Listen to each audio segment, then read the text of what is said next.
Halo teman pemilih, jumpa lagi dengan saya.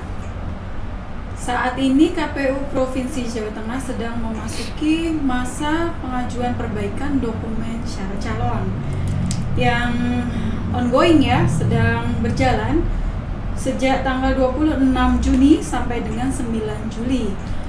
Nah, dari hasil verifikasi administrasi yang telah ditetapkan oleh KPU Provinsi Jawa Tengah pada tanggal 25 Juni kemarin, bakal calon yang telah memenuhi syarat dari perseorangan sebanyak 1 orang dari 11 calon dan 109 bakal calon yang berasal dari partai politik dari keseluruhan 1911 calon.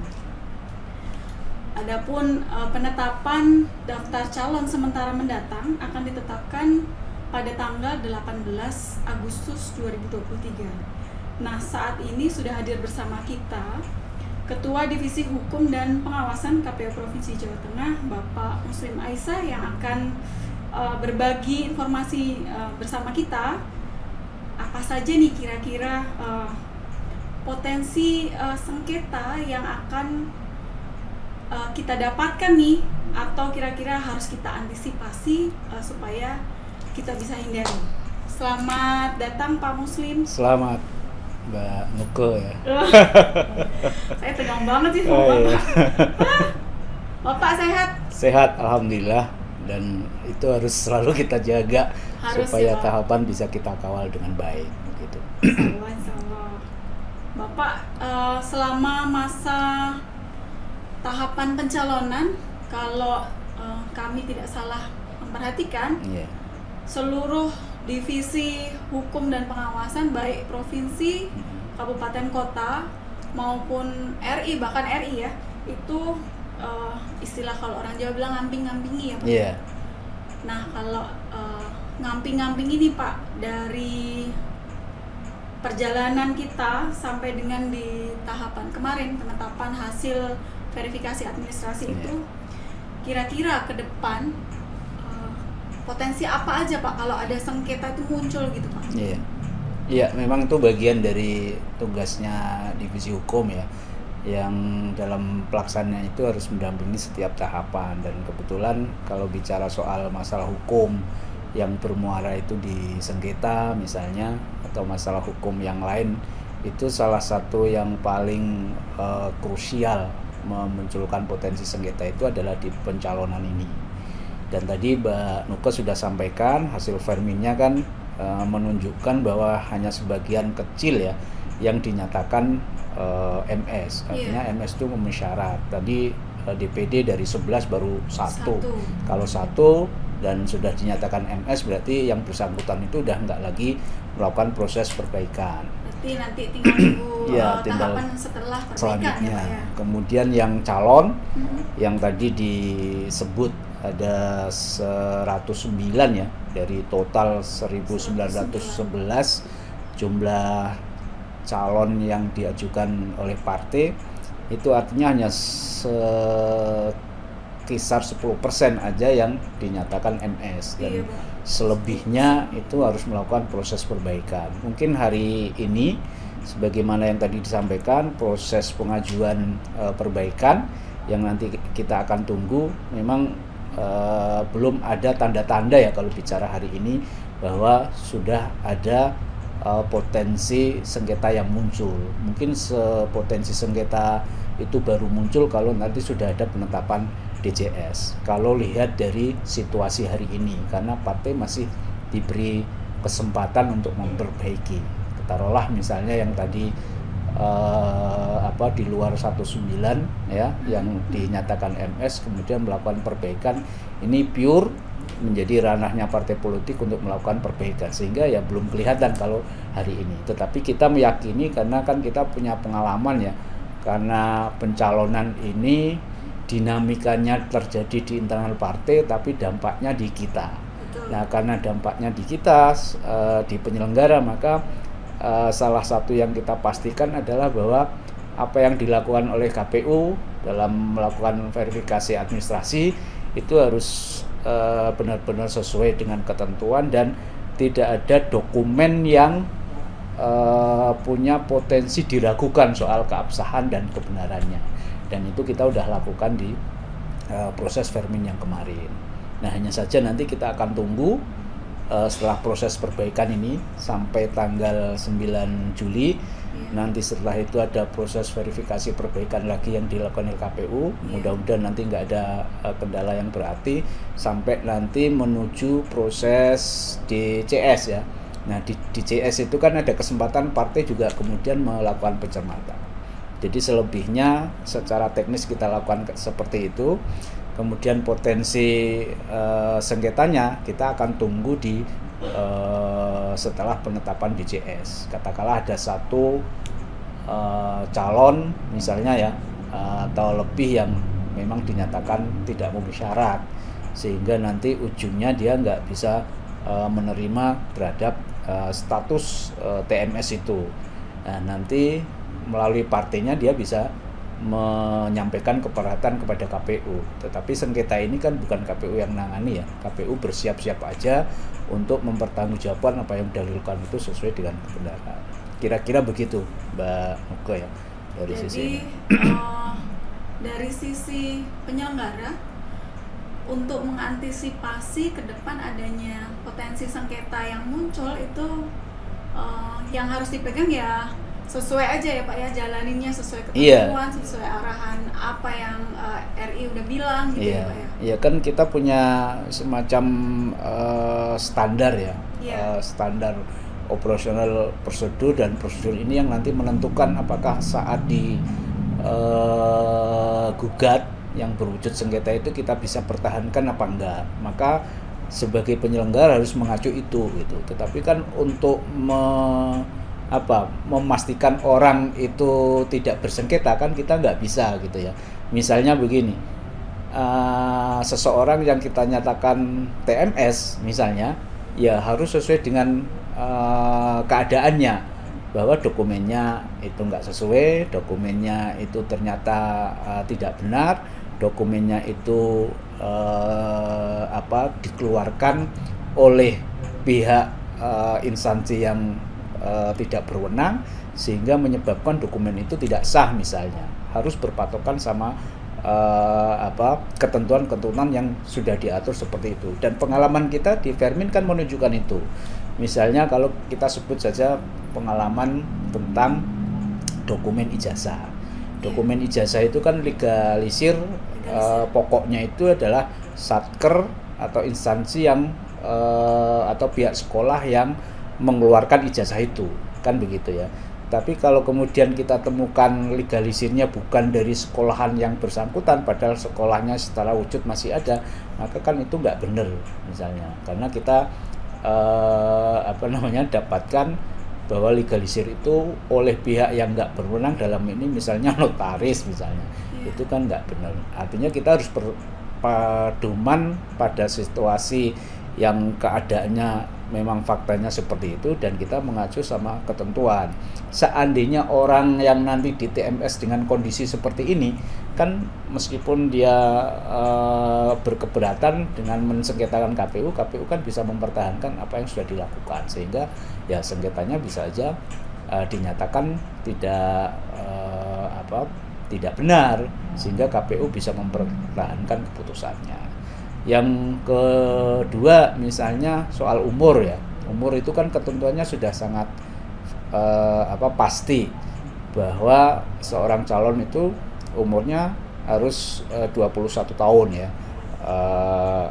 Pada saat nanti yang bersangkutan ditetapkan menjadi DJT. Nah, kemarin ada salah satu temuan di kita pada saat Vermin pertama, itu memang kita dapati ada umur yang di bawah 21 tahun. Artinya secara nggak langsung hasil temuan kita di verifikasi yang pertama itu sudah menunjukkan yang bersangkutan itu harusnya TMS. Jadi umur itu nggak bisa nggak bisa diperbaiki gitu kan. Misalnya umurnya tiba-tiba nanti diperbaiki menjadi 21 atau 22 gitu, kecuali memang faktanya umur yang kita ketahui di bawah 21 tahun itu hanya persoalan salah input misalnya begitu, sehingga itu bisa diperbaiki. Tapi kalau yang bersangkutan benar umurnya di bawah 21 tahun kan cara memperbaikinya adalah dengan cara mengganti orang itu. Ya udah, berarti ini sudah nggak memenuhi syarat, kemudian partai mengajukan calon yang kira-kira secara umur itu memenuhi syarat, sehingga dengan cara situasi itulah yang kemudian partai memahami, tidak lantas yang kurang umurnya 21 tahun ini nanti diperbaiki dengan umurnya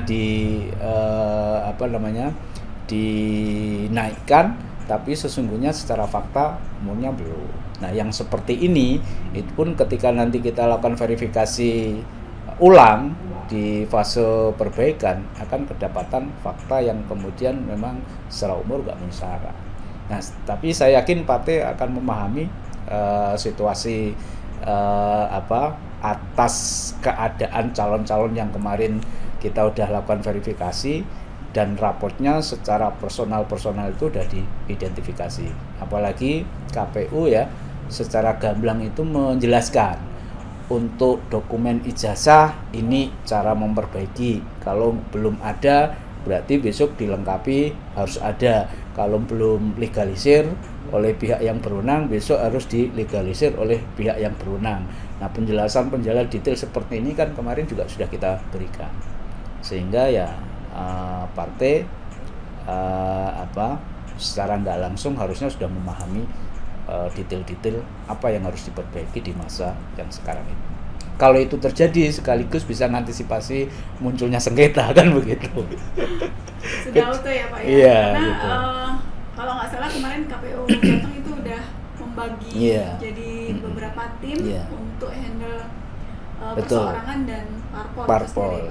Memang ada satu celah ya yang nanti mungkin di luar jangkauannya KPU. Misalnya kan di masa perbaikan, bahkan nanti pada saat menuju DCS itu kan ada proses-proses yang partai bisa lakukan. Taruhlah misalnya di masa perbaikan ini ada seseorang yang kemudian dinyatakan TNS seperti tadi, kemudian diganti. Misalnya itu masih menjadi ranah partai. Ada yang kemudian karena kemarin salah satu yang kita nyatakan BMS itu kedapatan kegandaan misalnya ya, kegandaan satu sisi dia nyalon DPR di provinsi, tapi di sisi lain kita temukan yang bersangkutan juga dicalonkan oleh partai yang sama di DPRD kabupaten atau bahkan di DPR RI misalnya, itu kan harus memilih salah satu kaitannya dengan pencalonan itu. Nah, dalam maaf nih Pak, saya potong. Kan saya pengen tahu banget. Iya. Kalau di posisi yang mengantisipasi apa tadi bilang kegandaan pencalonan ya. Ketika nanti DCS itu keluar itu sudah fix ya Pak? Sudah fix. Dari semua lini ya. Iya, termasuk nanti di pengajuan yang sekarang ini itu nanti harus fix juga, karena kan kita udah kasih penilaian hasil verifikasi yang pertama gitu ya. Jadi dia harus kemudian menentukan mana pencalonan yang kemudian dimaui gitu. Kalau memang pada titik tertentu dia ganda antara provinsi sama RI misalnya, pada akhirnya memilih RI, maka di pencalonan yang di provinsi kan oleh partai bisa dilakukan penggantian misalnya begitu. Dia mengundurkan diri gitu ya dari pencalonan DPR di provinsi karena ternyata ditemukan ganda dengan DPR RI sehingga dia memilih RI nih, maka kemudian untuk pencalonan di DPR provinsi kan yang bersangkutan menyatakan mengundurkan diri. Nah, partainya dalam situasi ini itu kan akhirnya bisa mengganti, apalagi kalau yang ditemukan ganda itu adalah caleg yang notabene perempuan. Nah, perempuan ini punya efek di dalam persyaratan pencalonan karena dia harus terkait dengan soal kuota perempuan yang 30 itu, kemudian juga dia terkait dengan penempatan di antara 3 harus ada 1 misalnya. Kalau yang ganda ini perempuan di nomor 2 misalnya dan dia memilih di DPR RI, maka di nomor 2 ini kan perempuannya hilang nih, ya kan, nggak ada nih, maka dia harus ganti juga calon perempuan. Nah, inilah yang tadi saya juga sampaikan, ada situasi dinamika di internal parpol yang kemudian tidak bisa dijangkau oleh KPU. Meskipun kemarin kita hanya menandaskan hasil Vermin ini ganda, sehingga nanti harus ada pernyataan memilih dan kemudian yang bersangkutan mengundurkan diri. Tetapi kalau punya efek yang lebih dari sekedar itu, misalnya soal penggantian, kan itu pure partai politik. Dan ini bisa berlangsung baik di tahapan pengajuan perbaikan ini, nanti setelah selesai dilakukan verifikasi perbaikan oleh KPU, dan harap diingat pula pada saat verifikasi perbaikan itu juga sangat mungkin ada yang berstatus TMS. Nah, kalau berstatus TMS berarti kan mengurangi nih, gitu ya, mengurangi. Dan nanti ada fase yang setelah ini adalah fase penyusunan DCS. Ada satu mekanisme yang nanti disusun oleh KPU, namanya rancangan DCS, yang oleh partai itu harus dicermati. Nah, dalam proses pencermatan ini, ketika kita nyatakan TMS misalnya, partai masih punya ruang untuk mengajukan penggantian, gitu ya, di fase menuju DCS ditetapkan dan diumumkan. Penggantian itu termasuk dengan penggeseran posisi, Pak? Ya, itu menjadi ranahnya internal partai ya kan, maksud saya ya termasuk ada kemungkinan ruang, begitu, gitu. Ada, ya? Karena itulah yang kemudian partai memang memiliki keputusan mutlak soal calon yang mau diajukan. Tapi mekanisme yang hari ini kan nggak mudah juga, karena partai katakanlah di tingkat provinsi atau kalau kita ngomong di tingkat kabupaten, itu semuanya harus mendapatkan persetujuan oleh DPP, sehingga pusat lah yang kemudian harus mengetahui proses-proses yang terkait dengan soal geser-menggeser atau penggantian, itu harus dapat persetujuan pusat, dan itu yang nanti akan menjadikan apakah penggantian penggeseran itu bisa dilakukan apa tidak. Nah, ini ngomongin hasil dari geser-menggeser ya Pak ya, hasil menggeser maupun ada yang TMS nih Pak, kalau kedepannya ternyata memang ada. Kembali ke fase bulan Maret kalau nggak salah ya Pak, kita sempat kena sengketa administrasi kalau kita pernah punya pengalaman. Nah, berbekal dari sengketa administrasi yang sudah pernah dilalui, kalau dulu mungkin dari perseorangan ya Pak ya, mungkin nggak ke depan itu dari peristiwa geser dan TMS itu kita kena lagi nih Pak, sengketa administrasi. Ya, kalau bicara kemungkinan ya bisa saja mungkin ya, tapi kalau soal ini kebijakan internal partai, ini kan seperti ketidakpuasan di internal partai gitu ya, yang kemudian berimbas ke potensi sengketa atau katakanlah persoalan administrasi seperti yang Mbak Nuke sampaikan. Dan nanti akan dilihat apakah perselisihan internal partai akibat geser-geser atau penggantian ini oleh partainya kemudian diajukan sebagai bagian dari keberatan ke KPU apa enggak. Kan seperti yang tadi saya bilang, ada situasi internal partai yang nggak bisa dijangkau oleh KPU, ya kan? Misalnya geser, KPU nggak mungkin geser kalau partai nggak geser.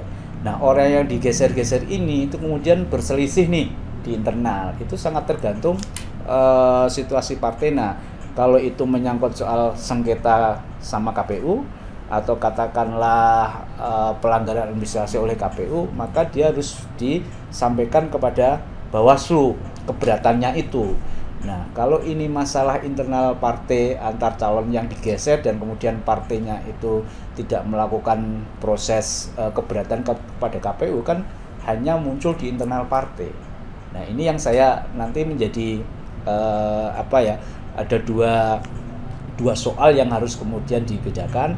Kalau sengketa itu partai berkeberatan kepada KPU, tapi kalau calonnya itu berkeberatan, kalau itu masalah internal, maka itu menjadi tanggung jawab partai di dalam proses penyelesaian ini. Saya kira sesuai dengan ketentuan perundang-undangan, ada masalah-masalah persilihan di internal partai yang kemudian nanti tidak harus itu sengketa dengan KPU, tapi itu bisa diselesaikan di internal partai. Apakah diselesaikan dengan cara memberi jalan tengah oleh partainya, atau sampai kemudian ke mahkamah partai yang bersangkutan. Tapi harus dibedakan, masalah internal partai yang diantara calon itu bisa diselesaikan oleh partainya sendiri dan itu bukan masalah sengketa dengan KPU, atau benar-benar itu menjadi masalah calon ya yang kemudian dibawa oleh partai untuk berkeberatan kepada KPU. Nah, di titik itu berkeberatan kepada KPU itulah yang kemudian harus mempertanggungjawabkan bahwa prosesnya sudah benar apa enggak, kemudian keputusannya udah oke apa enggak. Yang tadi kita sampaikan, KPU harus berpedoman soal ini meskipun punya atau ada potensi nanti disengketakan atau dipersoalkan berkaitan dengan pelanggaran administrasi. Itu Mbak Niko. Oke Pak. Nah, dari yang Bapak jelasin itu tadi, pihak si calon bersama partai kalau masalah sengketa nih ya Pak ya, bisa kan gugat ke Bawaslu. Ya, ke KPU melalui Bawaslu, iya kan. Tapi ketika dari si calon ini berkeberatan ke partainya, itu berarti KPU juga kegeret-geret gitu kan ya Pak? Ya bisa saja kan, pengalaman di pemilu kan seperti itu. Jadi ada problem di internal partai yang kemudian KPU ketarik-tarik gitu ya. Tapi dalam situasi ini yang tadi saya sampaikan bahwa partai pasti punya mekanisme penyelesaiannya. Karena menggeser orang atau mengganti orang ini kan kebijakan internal partai, sehingga ketika dia melakukan proses itu jadi bagian dari kebijakan yang kemudian diputuskan, maka partai sebenarnya sudah punya bayangan bagaimana seandainya calon yang tadi diajukan atau bakal calon yang tadi sudah diajukan kemudian berkeberatan. Kan rata-rata partai pasti punya mekanisme penyelesaian secara internal. Tetapi kalau itu kemudian dalam tanda petik partai memfasilitasi berkeberatannya itu kemudian naikkan menjadi berkeberatan kepada KPU. Nah, KPU tinggal menyampaikan bahwa penggeseran itu bukan keputusan KPU, kan kira-kira begitu ya. Menyampaikan dengan bahasa sederhananya kan begitu. Kemudian juga secara dokumen dari calon ini itu tidak ada masalah, atau kalau kemudian yang bersangkutan diganti ternyata memang ada dokumen yang menyatakan yang bersangkutan mengundurkan diri misalnya, atau diganti oleh partai. Nah, dokumen-dokumen ini yang menjadi pijakan KPU nanti untuk menjawab. Jadi kalau pertanyaannya mungkin nggak KPU akan kena dampak dari persoalan partai? Ya sangat mungkin, karena ini persoalan yang katakanlah secara pengalaman KPU juga sering mengalami situasi seperti itu. Dan kemudian ini pencalonan itu ada banyak pihak yang terkait ini ya. Ada KPU, kemudian partai sebagai institusi yang mengajukan sebagai calon, kemudian ada calonnya sendiri gitu. Kalau misalnya kita mendapatkan pertanyaan di banyak calon, nomornya hari ini berapa, di nomor urut berapa, itu kan semestinya pertanyaan-pertanyaan yang harus sudah diketahui oleh calon itu sendiri. Kalau calonnya nggak mengetahui, berarti kan ada situasi yang memang di internal partai itu punya kebijakan tertentu, sehingga nanti pada saatnya ketentuan yang dia berlakukan sebagai nomor urut itu akan disampaikan. Nah, kalau nanti masuk di KPU, begitu DCS diumumkan pasti itu sudah dalam bentuk nomor urut 1 berapa, nomor urut 2 berapa sampai sudah seterusnya. Sudah fix. Sudah muncul DCS itu. Iya, udah DCS. Artinya apa? Publik calonnya sendiri akan secara pasti dia tahu sesungguhnya di nomor berapa dia dicalonkan, dan itu diketahui melalui mekanisme KPU di tahapan pengumuman DCS itu. Baik Pak, terima kasih sekali, informasinya sangat berharga. Sama-sama. Saya secara personal juga banyak belajar. Ya, ini kan bagian yang harus kita sampaikan ke publik ya, apalagi ini mengiringi tahapan. Betul, dan ada konsekuensi-konsekuensi dari apa yang dikerjakan oleh KPU bersama partai, dan lebih dari itu ada satu ruang yang partai memang itu punya punya hak seandainya merasa diperlakukan nggak baik oleh KPU, istilahnya hasil dari proses KPU menyebabkan dia calonnya menjadi TMS misalnya, memang ada ruang-ruang sengketa yang tadi kita bicarakan. Dan saya kira ini juga bagian dari KPU harus memastikan kerja-kerjanya yang selama ini sudah dilakukan itu sudah dalam bingkai mengantisipasi seandainya sengketa itu nanti terjadi. Gitu. Bapak ada bukan pesan tapi informasi yang mungkin bisa didapatkan oleh seluruh peserta pemilu yang masuk di tahapan kita, khususnya pencalonan ya Pak, perseorangan dan partai politik. Silakan Pak. Iya, ada 2 tahapan sebenarnya yang saat ini sedang berjalan ya, simultan. Satu tahapan pencalonan yang hari ini masanya adalah masa penyampaian berkas perbaikan. Untuk konteks ini kita berharap partai ya memanfaatkan ruang yang sudah disediakan oleh KPU, dalam hal ini helpdesk itu sejak 25 yang kemarin kita sudah sampaikan, 26 itu kita sudah membuka ruang bagaimana partai-partai itu berkonsultasi, meminta arahan, meminta penjelasan soal apa yang harus diperbuat. Kemudian yang kedua, ini kan menyangkut soal calonnya masing-masing, agar partai melalui LO-nya itu juga memberi informasi yang masif, yang sedetail-detailnya, supaya kerja-kerja perbaikan ini itu dibantu oleh calon-calon yang tadi dinyatakan berkasnya kurang dan kemudian mendapati kesimpulan BMS. Sehingga nanti pada saat fase menyampaikan kepada KPU yang berakhir pada tanggal 9 Juli itu, dia sudah nggak menemui kendala, sehingga kita nggak lagi misalnya harus begadang sampai malam, meskipun itu jadwalnya ya partai-partai sudah lebih siap. Dan saya rasa itu bisa dilakukan oleh partai mulai hari kemarin tanggal 26 hingga tanggal 9 besok, 9 Juli yang akan datang.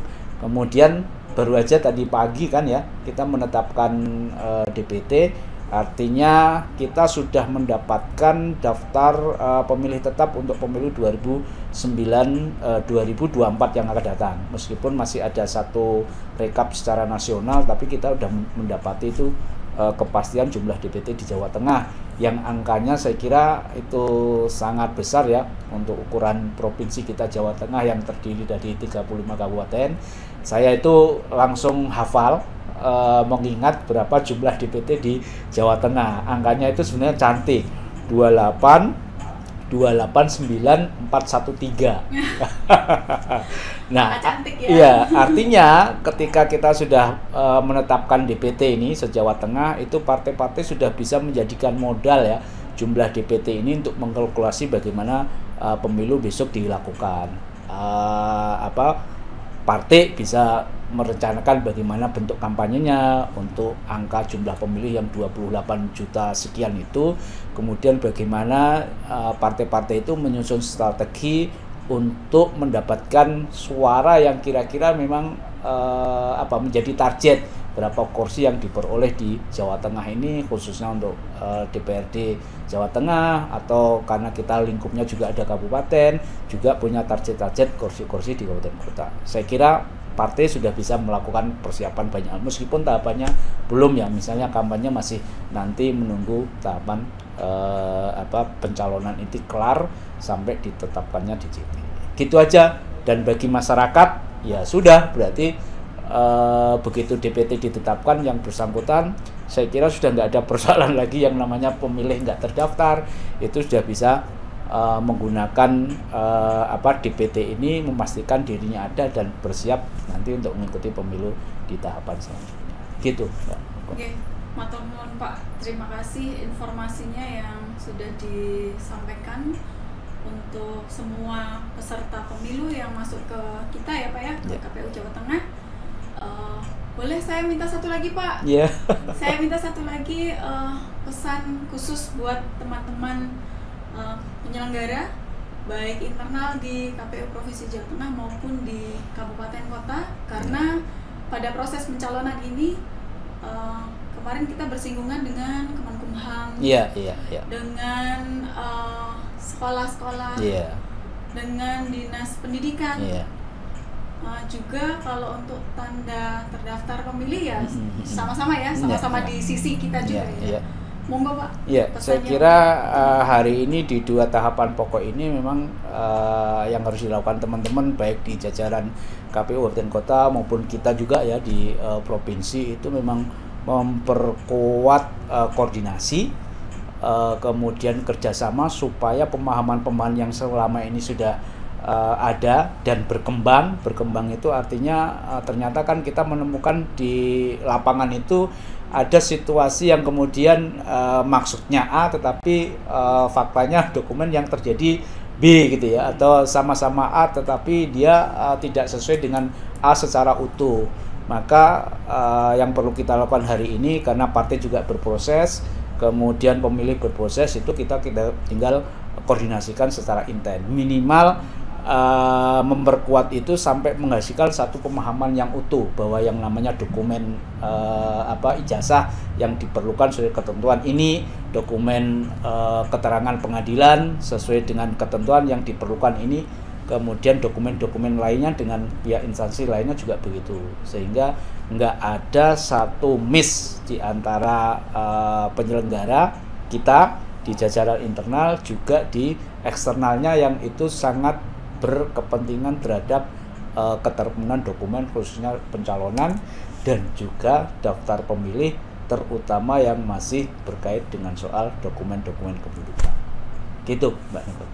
Matur nuwun sangat Bapak, sudah diculik dari kesibukannya ini, diculik paksa.